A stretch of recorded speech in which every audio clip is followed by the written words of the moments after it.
Hello, Night Nation. I'm Trey Strelko. Welcome into the Sons of UCF Live. Adam, 35 days from kickoff, and we have a big boom to begin the show. Big day for UCF, the last American Conference media days, thank God, because that was really an interesting situation. Obviously, a lot of big recruiting news, and I'm currently staring at Mike's ass as he's getting himself ready in his chair right now. So it's a big day for us here at the Sons of UCF. The power you have behind the scenes. Well, yes. Something like that. Christy Malzahn, head coach Coach Malzahn's wife, said it best today. This is more like a sonic boom. John Walker, 4-star defensive lineman, 6'3", 310 pounds out of Osceola High School, top 100 recruit, intends to go to UCF. I think we've moved away from the word. He also intends to join us in the show this week. Hello, UCF, Mike. We're just talking about the big sonic boom out of Osceola County today. John Walker. Choosing UCF over Ohio State, Miami, Florida, and Michigan, amongst others. Welcome into the show, Mike. Thanks, man. Here just in time, right? I'm only a minute and 30 seconds late. That's on time for you. That's on time for you. It's early. Again, I don't want to use the word commit. That's the word. When he's on campus, I'm going to believe it. But a lot of chatter in social media from all of the recruiting websites and the like. This was a big announcement from John Walker today choosing UCF. Yeah, to me, it's twofold, right? Obviously, we're getting a hell of a player, right? You see the measurables on the screen there. Obviously, you know the offer list he had. We're getting a great player. But I think this is bigger because it signals what we hope is that tide shifting where these kids who are local in Orlando will stay in Orlando and come play at UCF.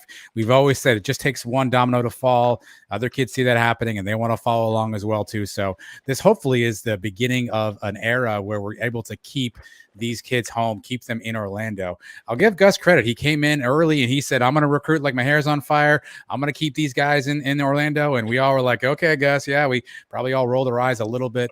And he's put together one great class. And this is obviously the highest rated recruit in UCF history. I know there's still some ways to go. We still got 6 months we got to hold on to him, but hopefully it also signals that there are a bunch of other kids right in line behind him that see this announcement and say, hey, you know what? I can go to UCF and I can have a good career there as well. State of Orlando is what he says, right? And this comes just 24 hours after kicker Grant Reddick, the nation's #1 ranked kicker, choosing UCF. He's a local product, Boone High School in Orlando. Mike, lining him up. Hey, kicker is a position that we are in desperate need of. What? So this guy's supposed to be the best in the country. So, let's see what he can do. I'm going to quote George O'Leary on these commitments here. If all you want are commitments in July, I'm not interested. You've heard me say do it in the playoffs, do it on signing day. And then I want to see them enrolled, and then I want to see them in practice, and then I want to see them in games actually contributing and doing stuff because I've seen 4 or 5-star guys be bust. I'm not really as excited as everybody else right now. So many things can happen between now and next season. I'm more focused on the guys that are on the team today. All right, but still, it's a good thing to get guys like this. And I know later on in the show you're going to bash watch lists, but the fact is you'd rather have guys on watch lists and you'd rather be bringing in the nation's #1 ranked kicker.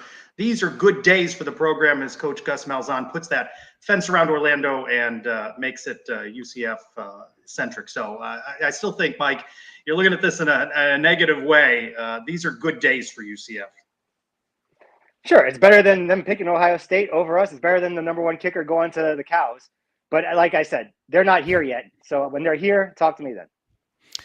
I mean, listen, it's unfortunately, it's the sad. Mike's leaving. He's had enough of this nonsense.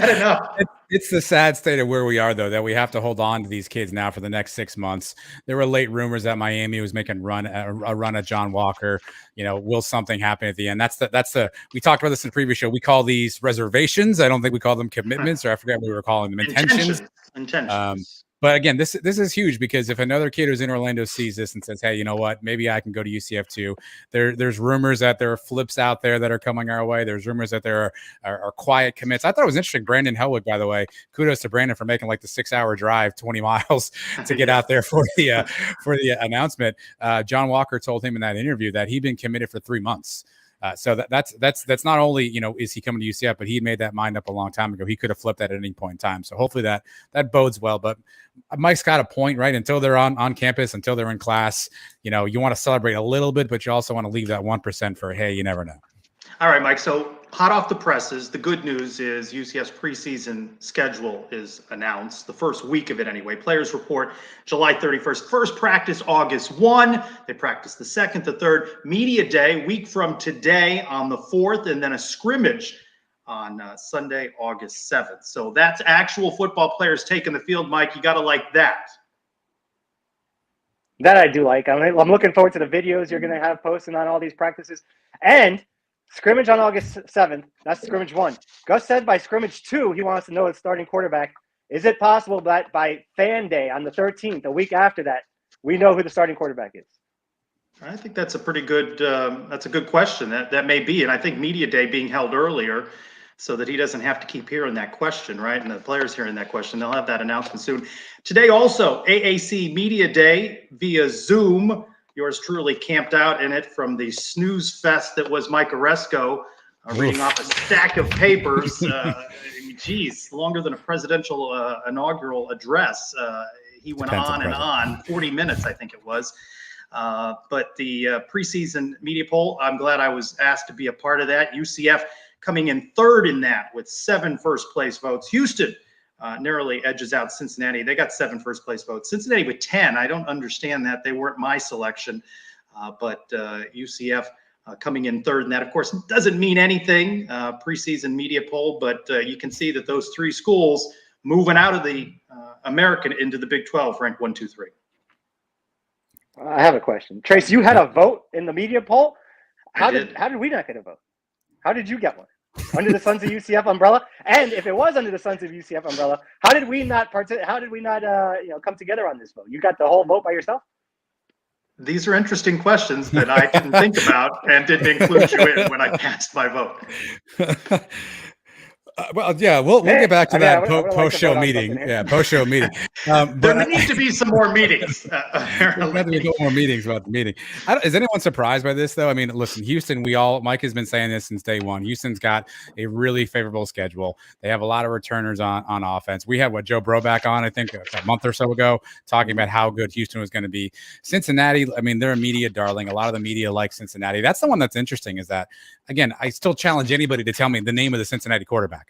Nobody knows it, and yet we're just going to give them a pass and assume they're going to be the second best team in America. And maybe they will replace a lot of guys on both sides. There's a lot of talent there, so I'm not surprised by these results per se. I think it gives UCF some good bulletin board material as well. I think this gives Gus one more element to kind of go in there and say, hey, listen, you know what? They don't even think we can win our own conference. Let's go in there and do something. But this was not shocking news. I was actually surprised the Cows weren't last.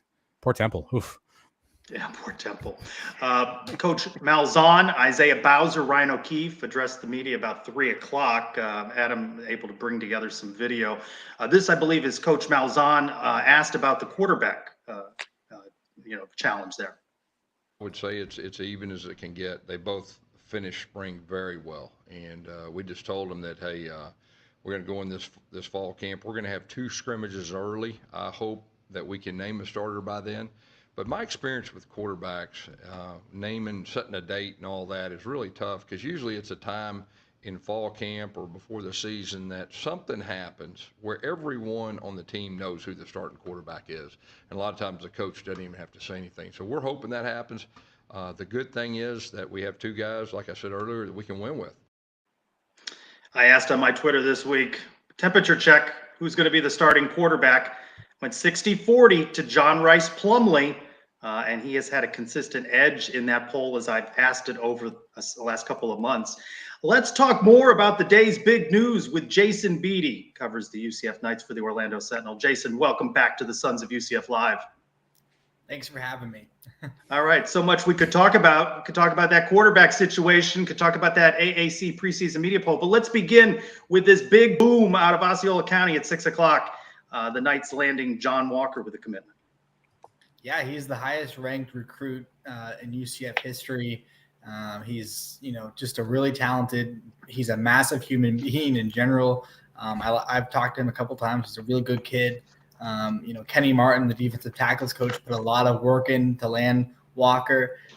Ohio State, Miami, Florida, Michigan, all of those schools were legitimately in the race. I mean, you hear sometimes UCF will land a kid that had an offer from a certain school or whatever, and then fans will say it's not a committable offer.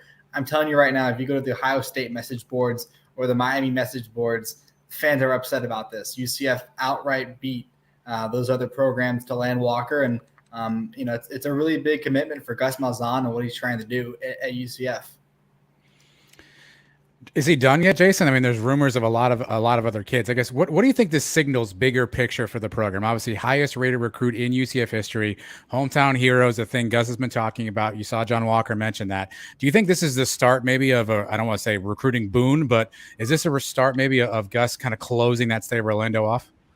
It's really interesting because last year's class, I mean, they had Jakari and Damari Henderson, who were supposedly going to be contributors as early on. They had a really good class. Gus Malzahn had already kind of started that, but I think landing John Walker takes it to another level. I was talking with someone earlier and talking about the impact of this commitment. It's a really big deal. I think when kids see other recruits, commit to schools and especially in Orlando, local prospects, I think kids will be watching this and they'll want to say, hey, I actually do like the idea of playing with my friends and we don't have to go far. I think it's something that some of the kids that have transferred to UCF under Gus Malzahn have told other kids that they wish they had just picked UCF from the start. John Walker is a perfect example of him choosing UCF from the start. So I think it is a big deal, and I think it will have an impact on other local prospects who still have to make a decision. Johnny Walker, obviously a big name, but what's your preference? Johnny Walker, Jose Cuervo, or Jim Beam? Next question, no comment. Mike, you got another question? Yeah, well, my other one was I saw you guys did a great job on the media day today. Beatty got the first question almost for everybody. I guess there. Usually that's Hellwig's thing. So what did you do to Brandon? Is he trapped in a broom closet somewhere because of you? No, I think actually, and I had to make a decision about this too. It kind of was unfortunate that media day was number one virtual to start with.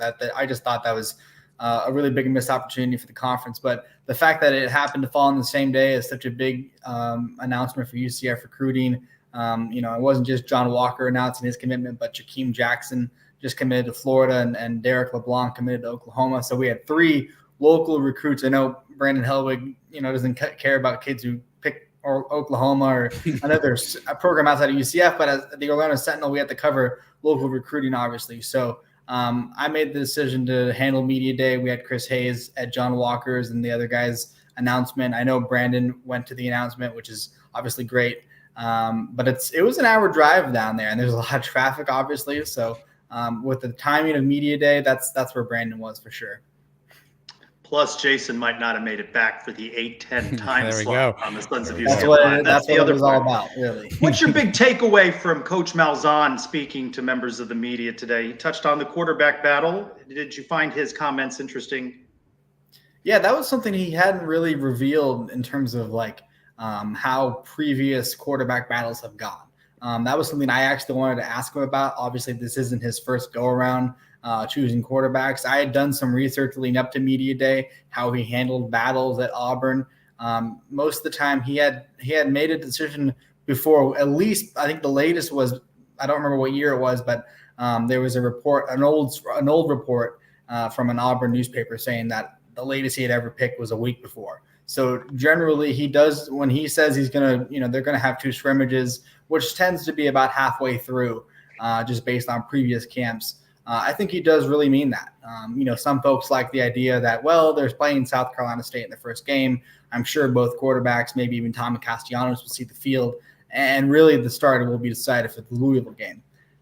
I understand that logic, but I really think it's important for Gus Malzahn to name a starting quarterback. We saw what he did with Joey Gatewood last year, so I wouldn't be surprised to see both play. But I do think Gus Malzahn is being candid with us and being honest about his decision-making and the way that he revealed to us that sometimes some things happen. I don't know exactly what he was referring to. I wish he kind of would have given an example, whether maybe it was one of his quarterbacks in the past staying longer after practice and everyone noticed it, whatever it may be. Something's going to happen where a majority of the team is going to realize, okay, so-and-so is the starting quarterback. And that's what Gus is hoping for. And again, this is the importance of fall camp.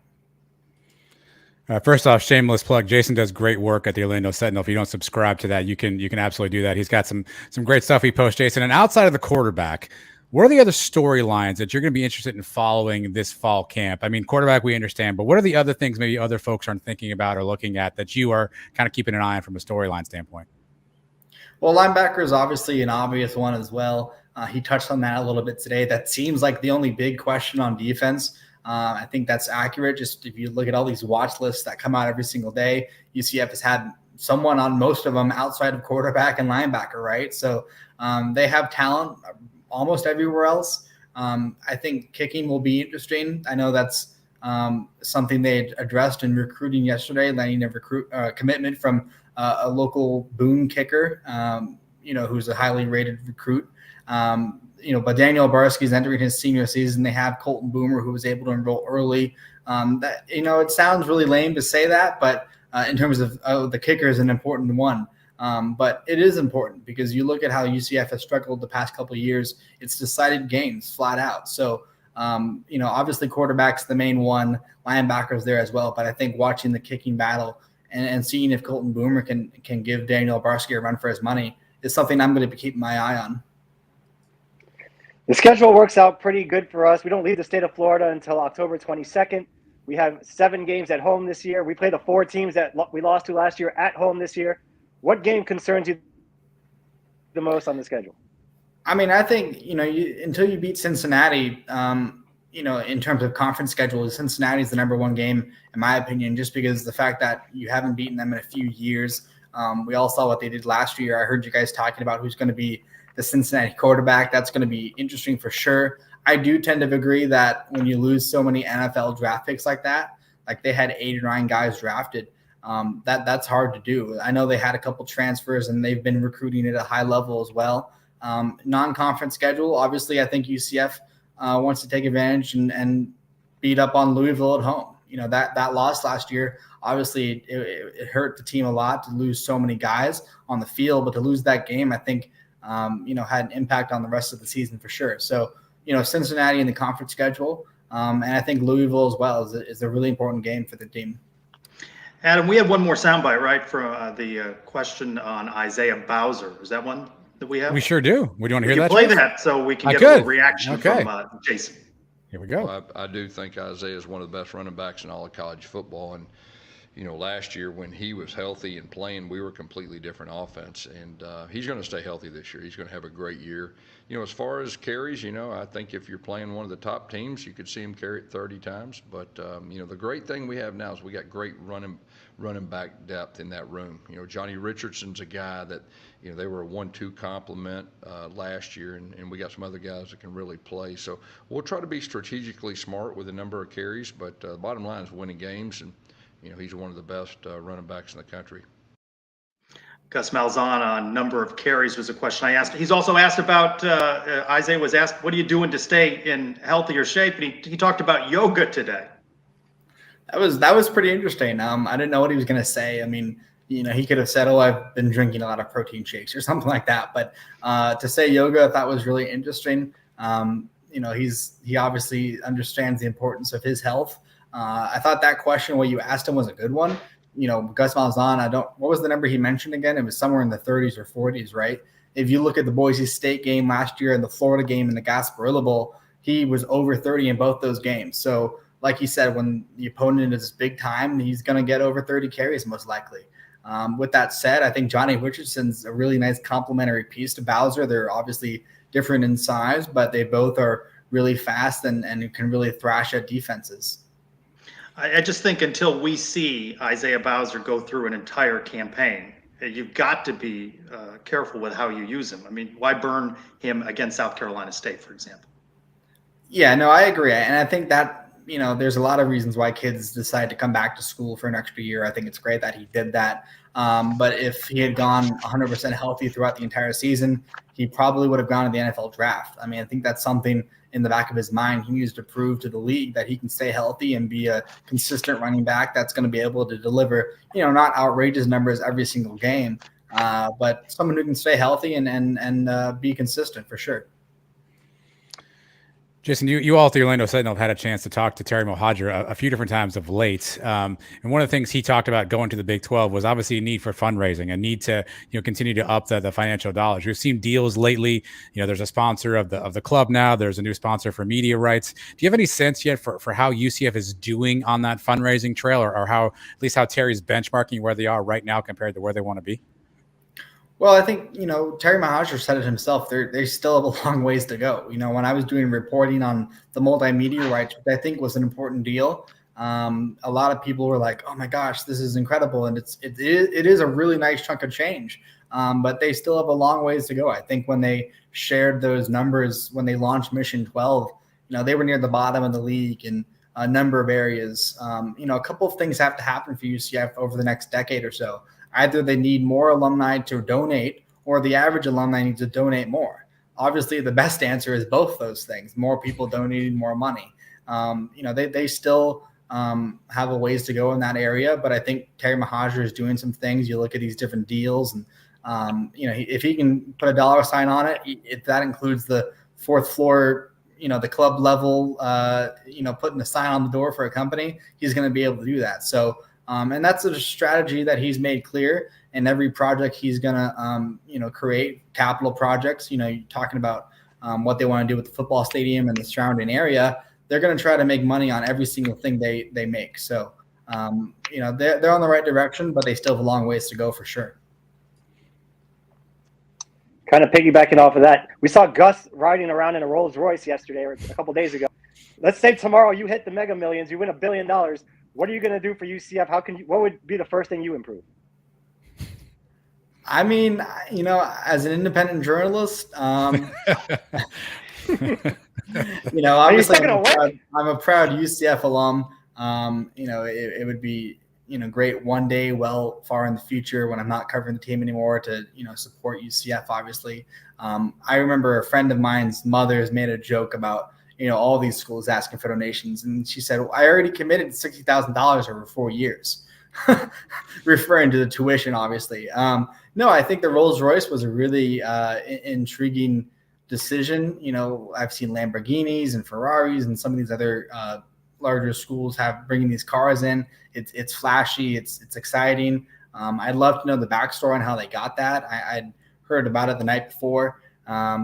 To pick the Rolls Royce is really nice, and it's a cool thing that you can do. You've touched on quarterback and linebacker. Let me ask you about special teams. How open do you think the kicking job is? I don't think it's as open as people think. I mean, when you add a kicker like Colton Boomer and they went after a couple transfers last year, Riker Casey and Green Bologna. I'm not going to say his last name right, but they have another transfer. Sounded good. Thank you. They added those two transfers. They tried to address that. I mean, I think it was really between Obarski and Boomer in the spring, going back and forth. Boomer is a perfect last name for him and what his job is. He has a pretty big leg.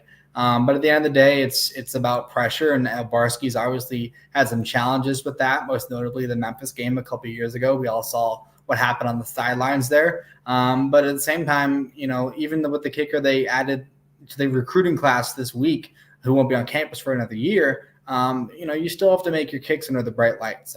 Maybe this is something that UCF took for granted, having a guy like Matt Wright. I mean, in retrospect, Dylan Barnes is looking more and more reliable. I mean, he was pretty accurate, even though he wasn't, the star guy all those years.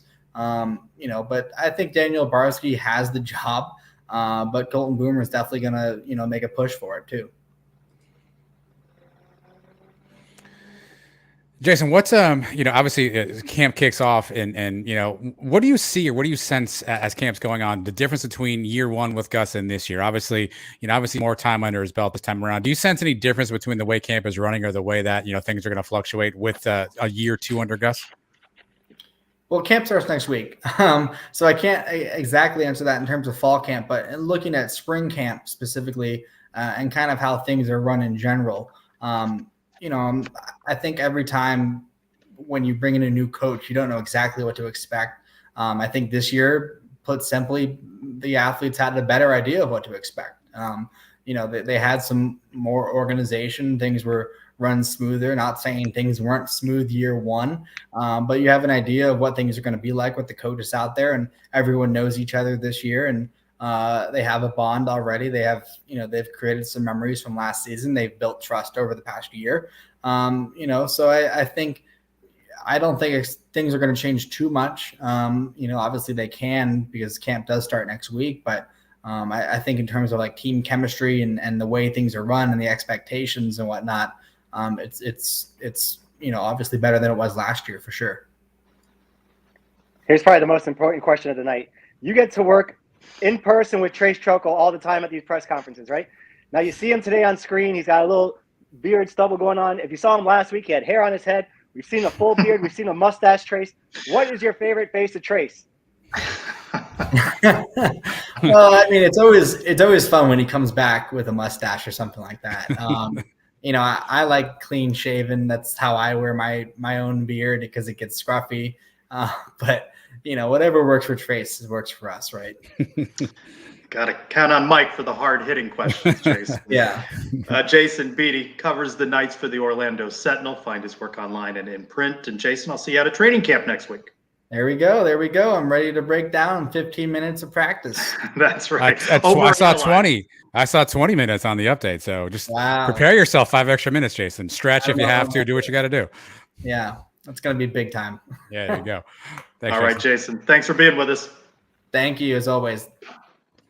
So, Mike, you 33% more had 2 questions there. One was on what my appearance is going to be, and the other was on Johnny Walker and Jose Cuervo. These are 2 of the questions. That's right. You had your back. All right. I wish there was a way to isolate a camera on Mike's face. I'm going to go through some watch lists, Mike, and I've researched the number of finalists for these awards. So I just want to see your face. Ryan O'Keefe today named to the Horning Award watch list, most versatile player. He's one of 52 finalists. That's not even the highest number. Isaiah Bowser, the Warfel Trophy, recognizes community service, athletic, and academic achievement. He's one of 115 finalists, Mike. One of 115. Punter Andrew Osteen, Ray Guy Award, best punter. Just 48 finalists for that one. Guard Lokahi Paule, Outland Trophy, top interior lineman, 89 finalists. And we'll end with safety Devon Wilson, the Gursky Trophy, defensive player of the year, 85 finalists. You got to like that we're on a lot of watch lists, these guys. Yeah, I got another list for you. It's the I don't give a shit list, and put me on it, and I'm going to win it, because I don't care about any of these watch lists. Yeah, I said He doesn't. No, that's clear. He does not care. It is not his thing. But I think Jason said it best. So it's good to have some guys being named, right? I mean, to Mike's point all the time, what does this really mean? Does this mean they're going to win something? But I mean, at least it shows that the talent that we have out there. What I don't know is how these are voted on. I had a chance to talk to somebody today, and I asked them, like, inside, how are these voted on? Nobody really knows. There was like a shrouded secret. Sometimes it's the SID floating some names around there. So I think that's the part I'd love to understand. Trace, do you have a vote for those? I mean, you have a vote for that. Is there a vote you have that maybe you're not? I'm afraid to mention that to Mike now for getting called out on the show. I'm sorry, Mike. I just didn't think about that, collaborating. Hold on. Well, let's do it now, Mike. How would you have voted? For the conference, obviously, we're never going to lose a game in this conference, so we would be number 1. I'd put Houston 2 because they have the easiest schedule. Cincinnati, I think, is going to take a step back. There'd be 3, but I'd have East Carolina actually with surprise, maybe a little bit higher up. I always put the Cows last, but to be honest, Temple has been the crappiest team the last couple of years, so I think they might have got that right. Everybody based else on those, it sounds kind of like how I channeled you when I cast the vote. All right. SMU, I actually forgot about SMU. SMU is not bad too. Are you allowed to reveal your vote, Trace? Is this one of those secrets where you can't let it out to the public? I'm not asking. I'm just asking if you can reveal it. It's been a couple of weeks. Those were my top 3. Okay. But and that wasn't a homer pick. I do think Houston's going to be right there. I think Cincinnati takes a step back. And I like the fact that UCF has not only the 9 games in state, but the 4 teams they lost to in 2021 at home. So that contributed to the decision. And I just don't remember the full order that I had on that vote. We played Houston's funny for a second. Hold on. Houston. So are we voting Houston because we think they're good, or because we think their schedule is easy, right? And I think that's what's interesting it's about twofold.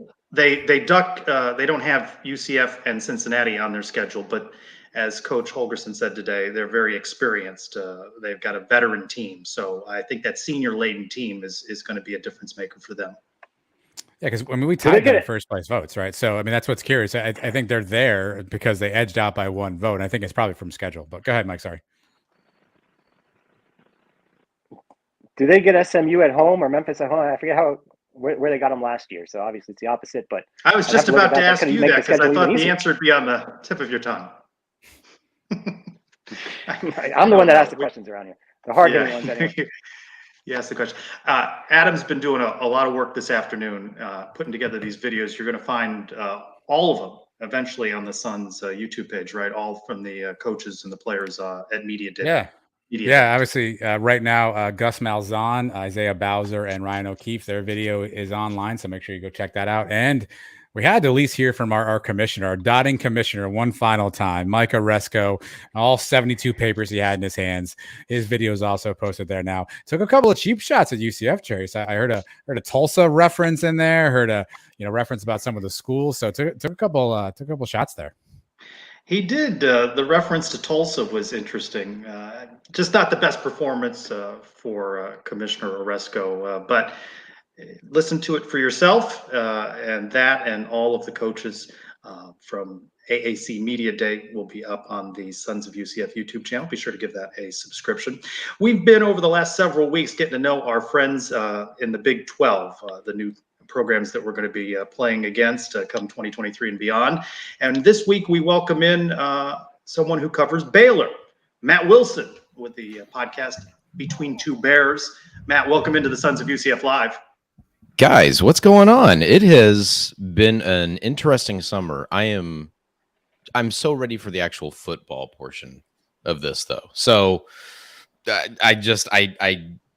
I'm excited that things are changing and we're gathering new friends from schools that we have history with. But man, I'm just ready for the football. We'll talk a little bit about football in just a second. But what's been the reaction in Waco and amongst the Baylor Bear Nation to the changes? Houston come in, Cincinnati, BYU, and of course UCF. Excitement, I think. There's a real sense of either, some fans thinking the Big 12 is going to remain in the stature that they are, or they're going to be a more entertaining conference. I really, really enjoy the concept of having a BYU and a UCF, not to mention the state of the program for Houston, and of course, our latest playoff appearance with Cincinnati. That's such a good collection of not only on the field products, but fan bases too. You have a national brand, an international brand in BYU. You have an up and coming, I don't know, some in the SEC might call him a mess maker or a rabble rouser in Cincinnati. And then you have Dana down in Houston, who's always going to be entertaining. And UCF, I'm trying not to dig too, this isn't a therapy session. I'm not trying to dig too much into the past here, but like there's history there. So it makes for good rivalry potentials. And there's just a lot of excitement. And I share in that. Yeah, that was my question, Matt. What's the perception of UCF specifically? You mentioned there's a past history, obviously, of our famous Fiesta Bowl matchup. What's the thought around UCF and sort of where the program is from Baylor's standpoint? I think this season actually will provide a lot of background for those opinions, because I think a lot of Baylor fans in particular remember the Fiesta Bowl, and that was I don't know if the last piece of what they remember. I think they remember the great USF game that happened a couple years ago. Past that, I don't know that there's a lot of intentional watching of UCF football. Because it might leave a bad taste in our mouths. That being completely honest about that. But I really do think there will be renewed interest in that for this particular season. So especially with the Dylan Gabriel situation and just kind of, Gary Bohannon's going over to USF. So maybe there will be some, Passover interest there. but really interested to see what UCF does this season, because it's not going to be long before it's reality. I wore this shirt on purpose because obviously this is a shirt we got after we beat you guys in the Fiesta Bowl. I saw it. I know. I want to take you back to that day. I'm sure.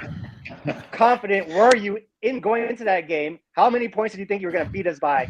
And now coming in, like, you think UCF is ready to compete right away in this conference? Oh boy. I do have the opportunity to just completely bypass all of those questions and jump into the last one. I won't do that though. How confident was I going into that game? Fairly, I would say. There was some hype around Blake Bortles and that offense, but we're Baylor. We do practice against that same style of offense every week. There's no reason why we can't, right? And as soon as UCF very easily, I would say, put up, what was it, 28 in the first half or so, and Baylor, I think, barely scratched together 20. I realized that, this is one of those games where Baylor fans have to understand what the limitations of this offense are. And when they do show themselves, it can get ugly. And at the end of that game, notice how I just skipped over everything else. At the end of that game, I was like, man, why do I care about football so much? So I was like, I should start a family. Like, looking over my wife, I was like, we should have a kid. And sure enough, like a year and a half later, we have a kid. But I wish I could go back and watch that game as a more objective fan, like I am now, being able to, externalize some of that fandom and just watch it as a football fan, because it was a great game. It was an absolutely fun game, but I was pretty confident. And then quickly, even before halftime, I was like, oof, this is looking familiar, because we'd seen that a couple times. Let me serve up a friendlier question. Thank you. Talk about men's and women's basketball at Baylor and what UCF is looking at when they join this league. Let's start with women's basketball. So I might be in the minority by saying I wasn't terribly displeased to see Kim Mulkey go, but you have to give her flowers here by saying she was the one that created the program that started the escalation of sports success at Baylor. So all of this national renown that Baylor is trying to accrue and succeeding in some areas, that started with women's basketball for Baylor. Be it the titles, the Big 12 titles, whatever you want to focus on, the draft picks, the recruiting, it started there. And then you have Scott Drew come along and literally build a champion out of nothing. It was at a point where they were walking around campus trying to recruit walk-ons, and nobody was interested. Just guys from the rec center, and nobody was interested. Baylor basketball is actually the reason I became aware of Baylor. I was watching, I'm pretty sure it was a Texas Tech game in Lubbock, and Aaron Bruce, you guys don't really have a reason yet to understand that name, but Aaron Bruce dove for a ball out of bounds, and I thought to myself, wow, that guy plays too hard. And so Baylor became kind of like embedded in my brain. I wish there was, it's Texas, so football is always going to be king. But these basketball programs now, with Nikki Collin leading the women's team, they are showing that you can have sustained success at a small private school in the middle of Texas. And I really think that as this success continues, because I do believe it will, you look at the recruiting for women's and men's basketball, I do believe it will continue. It has to, and this is me speaking wishfully, it has to garner more attention internally for the student body that's on campus. But it's extremely important to the alumni base. And that's where I think a lot of the excitement is coming from. With the recent success in the men's program, you get to see a team that comes into the conference in Houston that Baylor had a fantastic matchup in the Final Four in 2021.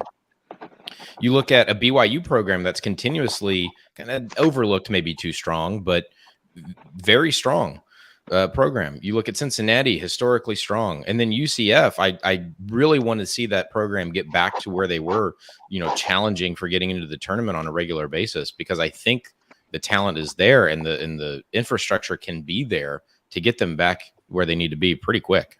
So basketball is my personal, that's my love. I love college basketball more than college football, but so I might be biased here, but the excitement is there, and I think it's going to grow. Yeah, we'd also like to see UCF basketball get anywhere close to contending for a tournament. But so we've been trying to educate our fans, Matt, on what to expect. Obviously, new cities for a lot of our fans going to, what to expect if they make it out to a game. So I've got a couple questions I need clarity on. Can you tell me more about sailgating? Sounds like a really good idea. That river looks kind of brown. Is that even a river, first of all? And it looks kind of brown when you look at it on Google. Can you tell me more about sailgating? So McLean Stadium is on the Brazos River, and it definitely is a river. It is larger than it looks like from some of like the game day tape and things of that nature. So is it the cleanest water in the world? Hey, man, that's not what I came on here to talk about.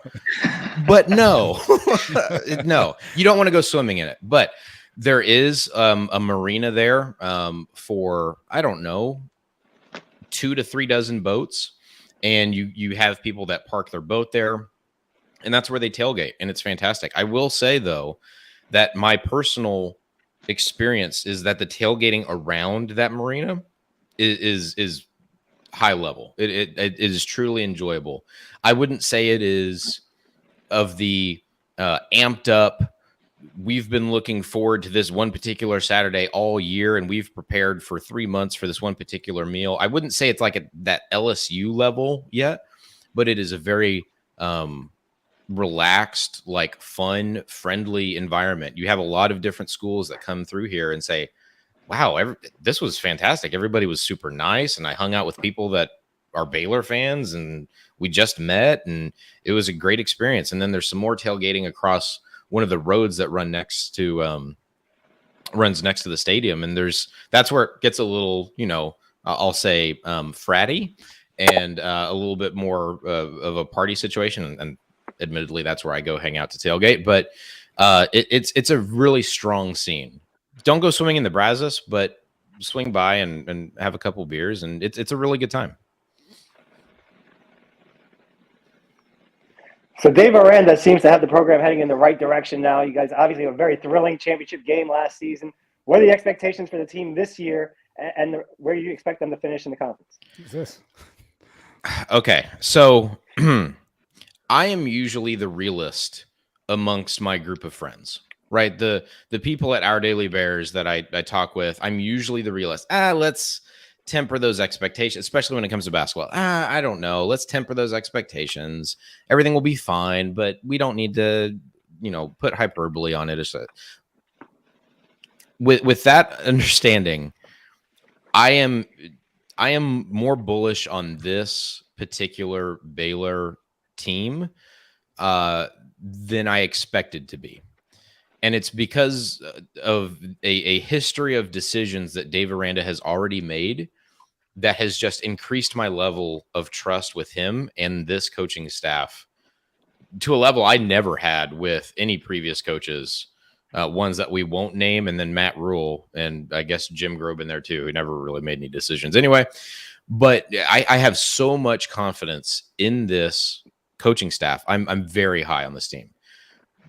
You look at the decision to fire Larry Fedora after 1 year. That offense was a disaster, and I think there might have been some interpersonal issues there as well.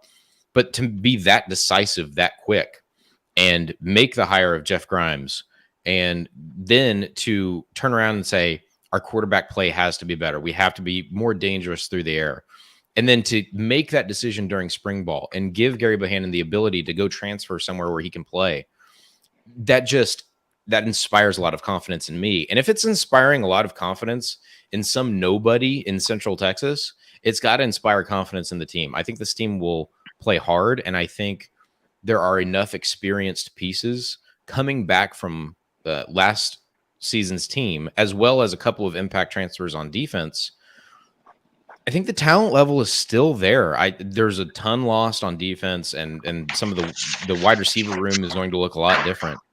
I have this team like at a floor. I hate saying this out loud. At a floor of 9 wins, like that would be disappointing to me. 9 wins would be pretty disappointing. I expect this team to be in the Big 12 championship game. I expect this team to be first or second in the conference. All right, Matt, before we let you go, I got to ask a question. I needed a Baylor expert, and luckily we found one. Can you explain this? What are we wearing here? What is this? Listen, we've had our issues with coaches and outfits. We had the Shackett favor. Is this a smock? Is this a short sleeve shirt? Can you give me any clarity on what the hell this is? So you nailed it. It's a smock. Okay. Matt, and that's Rule, the coach, right? Yeah. So that's the head coach wearing that. Okay. That's Matt Rule. So there were a lot of confusing things that happened during the Matt. Not bad at all. Just confusing things that would pop up during the Matt Rule tenure. The smock being the first, and everybody's immediate reaction is, "Oh, you don't. That wasn't marketed to you. That's not for you. That's for like a running back coach, like who's jacked and who wears it without a t-shirt underneath, and like I think it's supposed to be." That's the other part. Nobody knows what the utilization of this garment is. Nobody had. Is it like a rain protection thing, but no arms? You don't need to protect your arm. Like, is it like a golf vest thing? No, that can't be it. Does it keep you warm? Well, you're wearing it in August and in Central Texas. Like, no, that can't be. So nobody still has any idea what this thing is. Now, a couple of other individuals who are like pretty built guys were wearing this, and it looks pretty cool. If you're jacked, it looks pretty cool. Past that, man, I have no idea. I have zero idea. Not my style. Fair enough. Mike is already interested in trying out a version of this on next week's show. My co-host, Evan Abear of Between Two Bears, owns one of the smocks. Wow. I'll have to get a picture over to you guys. He's not as we'll call it blocky as I am. He's walking 6 miles a day. We talk about it all the time on the pod. He's walking between 3 and 6 miles a day, and he's pretty fit, but he's really skinny. So like it's not even like a skinny thing to make it look good. It does look cooler on him than I think it would look on me. But yeah, now I'm confused. I'm gonna be thinking about that all night. I'd forgotten about the smock. You're welcome. Happily, I think. Matt Wilson of Between Two Bears covers Baylor athletics. Thanks for being a good sport and joining us on the Sons of UCF. Yeah, absolutely. Please listen in. We don't talk about Baylor sports all that much. I know that sounds insane, but we talk more about the things that are surrounding Baylor sports, like strippers that have monkeys in their act and that bite children. And what's the name of that place? What's the name of that place for when we travel out there? You'll have to go back and listen to the episode that was titled, I believe, "Step Monkey, What Are You Doing?" I believe was the name of that episode. And then OurDailyBears.com. We have a collection of really, really strong writers over there. Very friendly group. Really smart, funny people, and there's a lot of good content coming out there too. Thanks for joining us tonight. Looking forward to playing you guys again. It'll be fun. Better than the last time, Hope? I don't know. I feel bad. Not for us. It turned out pretty good the last time. Thanks, Matt. Thank you, Matt. All right, Mike, what do you think? You going to Waco? Can we entice you to go see the Baylor Bears? The David Koresh Memorial? No, I'm not going there. And this guy, my first impression of him, when he came on the screen, and then I heard his voice. Wow, what a voice. It was like a Rick Astley kind of impression he made on me. I didn't expect that voice coming out of that guy. But, Baylor has a good team right now. So it could be a fun game, I guess. But I'm not going to Waco. And the sailgating, a couple dozen boats, that's not much. He's right. It's not much.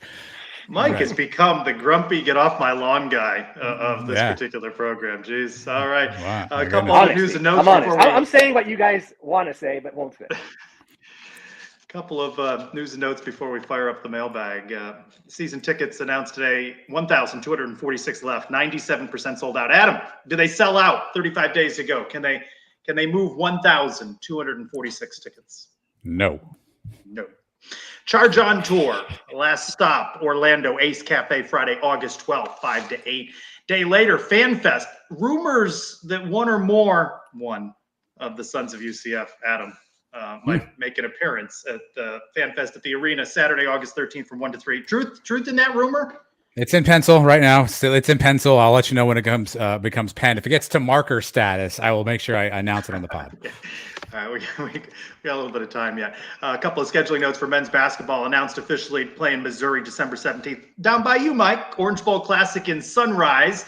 And John Rothstein with a scoop. UCF hosting Donnie Jones and the Stetson Hatters, part of the 22-23 non-conference schedule. Donnie Ball coming back to the arena. And that'll be a fun atmosphere, I think. We get a little of that good coach, bad coach chant, or maybe bad coach, bad coach. I don't know. Ooh, no. But If we lose, for sure. All right. We got a lot of walk and talks this week in the mailbag. Where do you want to start? I'm going to start with Brian W. Peterson. I'm also going to start with an apology, Brian. We still love you, buddy, but here's your walk and talk, man. How's it going, Sons? Brian Peterson here. Trace made me feel super guilty about the question I asked earlier this week, so I decided to make up for it by doing a sit-and talk. Yes, a sit-and talk this week, as opposed to a walk-and talk. One, because it's July, so it's like 1,000 degrees outside. And two, I'm lazy, so I wanted to sit while I asked my question. So here it is. Does the Big 12 potentially have a problem on its hands if it does not sign a media deal with ESPN for its future media rights?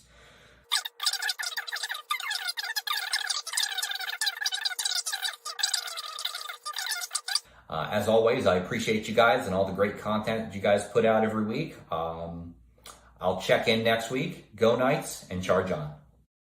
The special effects budget is through the roof. Love you, buddy. That was like a minute and a half long question, so we had to economize. It's only an hour show, Brian.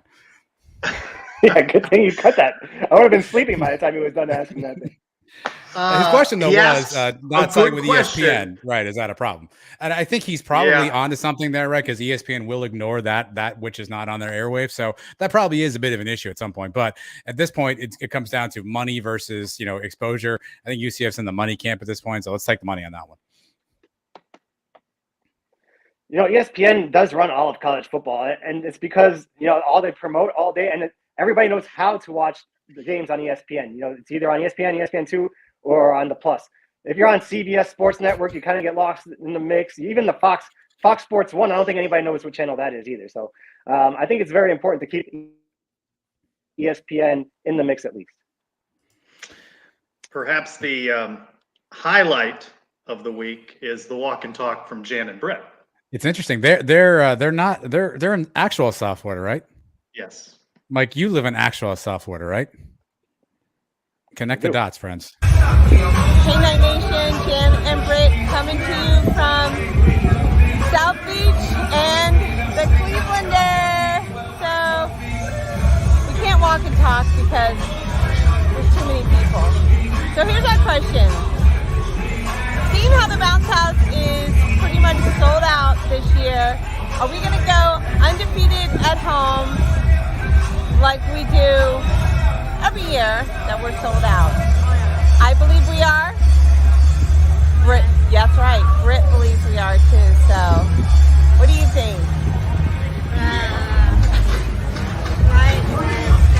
Go Knights and charge on.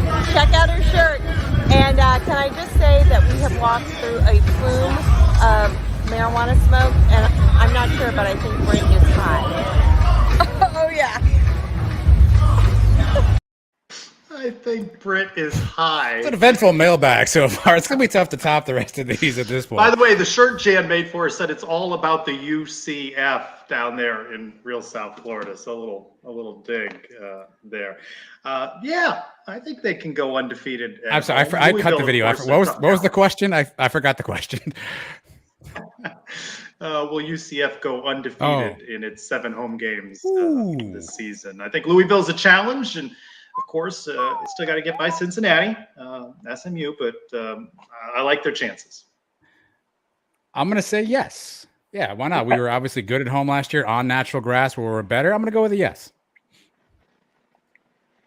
We haven't lost a game at home with a full crowd since 2016, going back before the national championship season. So I like our chances. I'm more upset I didn't get an invite to the Clevelanders. That looks like they were having a great time out there. That's my kind of scene right there.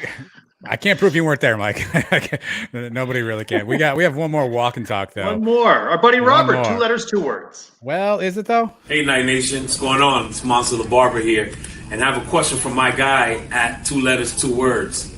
When you guys reach 1,000 YouTube subscribers and you let me give you guys your matching tattoos, Night Nation's curious to know where on the body are you guys going to get those? I thought he was a barber. He does tattoos. I need some licenses here. I need to see some official paperwork before I sign up for anything at this point. Oh, I thought this was a question from Robert. I misunderstood. He often farms out his work to others. I don't know. Not calling him lazy. Mike, do you have any tattoos, Mike, at all? You don't have any? I don't. But if I were to get one, I'd get one right on the spot where Adam saw. Oh, there you cut out right there. Right there. Yeah. Say that again. Your audio went a little skippy there. I said I don't have any tattoos, but if I were to get one, at the beginning of the show, you heard Adam. He said he got a nice view of a part of me when I was logging in. I'd get the tattoo right on that area. Yeah, that's fantastic. Left or right? I mean, you kind of put on both cheeks, and you make you get the wow or the mom tattoo or whatever it is, and you get the O in the middle. Adam, what about you? Where's the tattoo going? Oh, I'm doing the alphabet on this one. I mean, it depends on what it is. I'm, back, shoulder, something. Depends on what I have to get if I want it visible or not. But I need paper. I love you to death, Monster. I need paperwork before there's any sort of tattoo situation. I need to see official documents. I need to see licenses, whatever the rules are here. I mean, Trace, have you seen anybody getting tattooed while they're getting their haircut there? I see people drink beer there as they're getting their hair cut or hair put on, as the case may suggest itself. Whoa! But no, I haven't seen any tattooing going on there. All right, we'll check in on the that. record there. All right, good stuff there on the walk and talks. Britt may be high. That's my takeaway from this. At Lonely Bee UCF, even if it's a top 100 recruit that commits to UCF, should we get excited when a top player commits before transferring, or should we not celebrate moral victories? This seems like the sort of grumpy question that, Mike, I'm with you. I want to see him on campus before I get too excited. Yeah, I'm not excited until I actually see them making plays. But not only do they have to get on campus, but they don't have to be they have to not be a bust. They have to actually be a good player for me to get excited. So I'm not excited yet. I'll wait on that. Yeah, unfortunately, the reality is these days with NIL, with bags of cash, Jeremy Pruitt's wife walking around, you never know what you're going to get. By the way, the salty Ohio State fans accusing us of doling out bags of cash. Clearly never been to UCF. don't understand that there's not all these bags of money. That First Watch money is really paying off. A couple more guys saying NIL deals with First Watch. At UCF _ Jeb Shred, entire running back room looks stacked. Of course, you got Bowser, Johnny, and the rest. O-line, decent experience. Any hot takes on the run game this season? Breakouts. What do you think this group is capable of, Adam? I think Mark Anthony Richards is a really interesting prospect because he played really well in spots last year, but similar to Bowser, we didn't see him a lot, but we don't win the ECU game without him last year. That's just a fact. And even the games, I think it was the SMU or Cincy game, we are blown out. He came in and at least made some noise on the ground. So I'm curious how he fits into this because he's not as big as Bowser, but he's kind of fast. He's had some injury history. We know he's got the 4 or 5-star rating, but you saw spurts of greatness out of him. So I'm curious what Mark Anthony can pull off if he can stay healthy. I want to see Johnny Richardson take that next step, right? And by that, he has to stay on his feet. Right, stay on his feet and take those next 10 steps to the end zone. And if he can do that, he can have himself a very special season. At Zeebles, UCF, what's the worst UCF could do this season and you still consider it a good season? It was interesting to hear Matt say with Baylor there that 9 wins would be a bad year out there in Waco. What's the worst UCF could do and you'd still be happy that it's a good season? So here's the problem with this. I would say 2 losses, and I'm okay. But it depends who those 2 losses are to.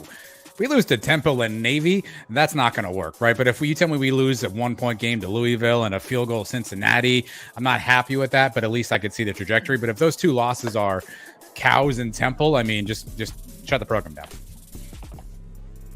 We have to make the championship game.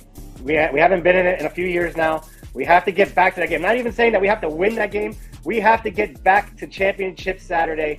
Otherwise, the season is not successful. The stat that I found interesting on Twitter this week was from @Chris Felica, who said 13 teams with an over-under win total of at least 9.5 last year. Only 2 hit the over, Georgia and Cincinnati. So remember that when you make they're going to win all the games prediction. @CatVeej1, mocking our friends over in Tampa for some of their promotional and social media work. He goes, it seems every day is 2007. Do you think it's a good move to market their program, their jersey reveal, and new uniforms with Matt Grothe and Selvey? Don't they have any fresher faces? No, they do not. They have to go back to that past that they continue to cling to. So no, they don't. I'm surprised they found those 2. I mean, at this point, right? Like, I mean, the reality is always available. I mean, is he though? 3 to 6, Trace. I mean, come on. Look, the reality is, I think we know where they are, right? They're stuck in the old days. They were number 2 one time, and they're still number 2 in my book. Yeah, I mean, they go back to their most successful day, and it was that day in 2007, and that's what they can. That's all they have to hang their hat on right now. So, I mean, give them credit for at least finding those guys. I don't know. And we end with @HughCF. During a recent Tailgate Talks podcast, the Sun shared they're too old to tailgate on Memory Mall. Hugh says he's 37, doesn't see himself tailgating anywhere else. Begs the question, how old is too old to enjoy the biggest party on campus? Why do you guys think you're too old for Memory Mall? I mean, I'll start with a lot of times there are other family members with me. So, I mean, there's more of a family but choice. Just the two of you are going. You're going to avoid Memory Mall? Well, A, we're lazy, so we're not going to set anything up in advance. So that's the problem. Mike and I are not getting up there early, setting up chairs in a tent. So we need to crash somebody else's tailgate party, right? So we need to make some inroads with some of the local college kids there, because there's no way Mike and I are setting something up in advance. Chris Rock said it. You don't want to be the old guy at the club. You're not too old, just too old to be in the club, right? And that would probably be us. People will be looking at, think about it, the kids that are in school right now are half of our age. Half. They're actually closer to my kids' age than they are to my age. So, I'm a little bit more mature now. Like Adam said, I'm not setting up the tailgate. If we're going to tailgate, we're going to do it like we did last year, where the people bring the tent and set up everything for us, and we walk straight to the game. It's a little too much work for them. We are about a year removed from the potato salad situation, aren't we? By the way, Adam, actually, when you're going back to queue up portions of the show, I think Mike just said that he's too mature. I heard that.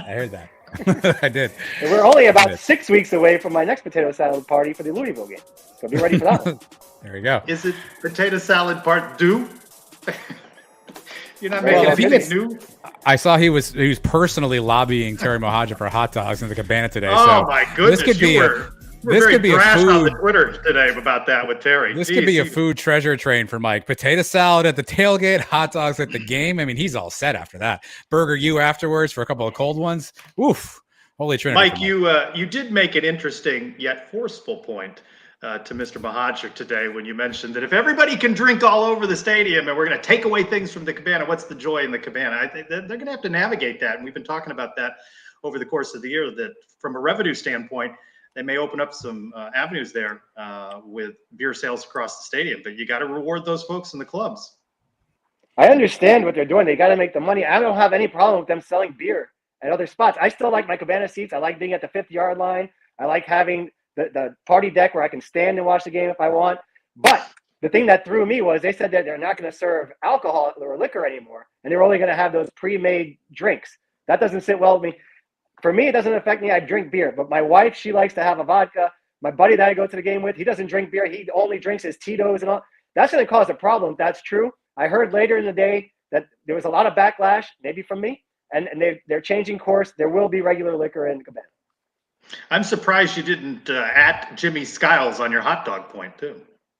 I mean, I don't think I'm asking for too much. It's a hot dog. You get a dirty water hot dog stand at the top of the cabana. They sell beer. They have a cart up there for beer. Have another cart right next to it with hot dogs, so I don't have to go downstairs to get my hot dog. I want both of them at the same spot. It's a pretty simple solution. Adam, when I messaged you, when I sent you Mike's tweet today, what did you say? Mike's focused on a couple of things. What were the things you mentioned? Yeah, let me pull that up here. I think I had death, taxes, and hot dogs. Mike's Holy Trinity. I mean, if the Home Depot could have one of those things in front of their stores, why can't we have one at the top of the cabana? I don't think it's out of the budget. Sounds like something for the Suns tailgate. Have a dirty water hot dog stand. They have hot dogs at Home Depot? You never been to Home Depot and they have a guy sitting outside with a hot dog stand? I guess I haven't. That was like every Costco. Home Depot Are you eating Home Depot hot dogs on weekends? That's what's going on. You're not at the Clevelander because that's where all the young guys are hanging out. You're over at the Home Depot buying tools and getting a hot dog. I'll tell you what, for my job, I did a lot of travel, and not as much anymore, but I used to be on the road all the time. Home Depot, I would stop in there, go to the bathroom sometimes.